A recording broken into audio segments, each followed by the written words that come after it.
Jordan हीर से कहता है कि यहाँ से बहुत दूर गलत और सही के पार एक मैदान है, मैं वहां मिलूंगा तुझे। ये एक्चुअली रूमी साहब का कोट है, जिसमें वो कहते हैं कि out beyond the ideas of wrong doing and right doing there is a field I will meet you there. Rumi कहते हैं कि it's our ego, it's our attachment to existence जिसने दुनिया को डिवाइड करके रखा है।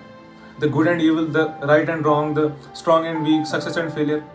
These distinctions they may be necessary for the social or ethical conduct of the society, but असल में these are not the realities of existence. These are just an illusion.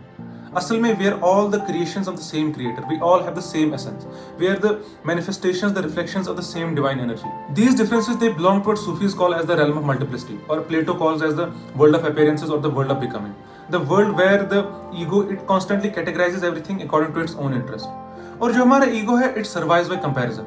It needs someone dumb to feel intelligent, it needs someone weak to feel strong and it needs someone ordinary to feel special. So it's constantly judging and because of that judgment it creates this false illusion of separation कि हम सब अलग हैं, completely ignoring the fact that we are all the manifestations of the same creative energy, of the same divine creative energy or the unity of being, या जिसे इब्न अरबी वहादतुल वजूद कहते हैं। ये जो फील्ड है जिसकी रूमी साहब बात कर रहे हैं, it's not a physical place but it's rather a state of being, a consciousness where the reality is experienced directly before our ego divides it. In Sufism, it's called as fana or the annihilation of the ego.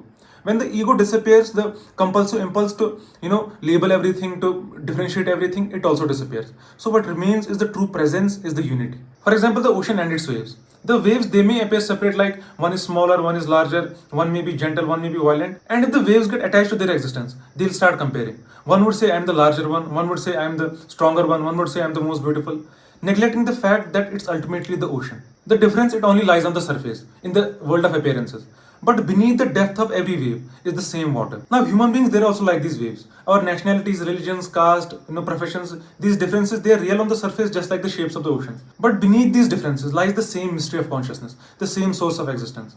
And Rumi's field, it's in the depth of the ocean, not on the surface of the waves. And you can notice that Rumi, he doesn't say that I'll see you there or I'll convince you there or I'll argue with you there.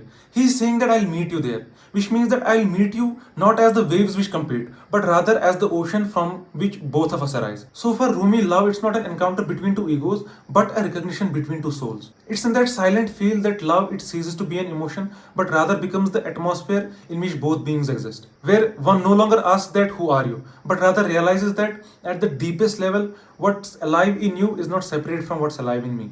Think about it. I'll see you in the next video. Thank you so very much.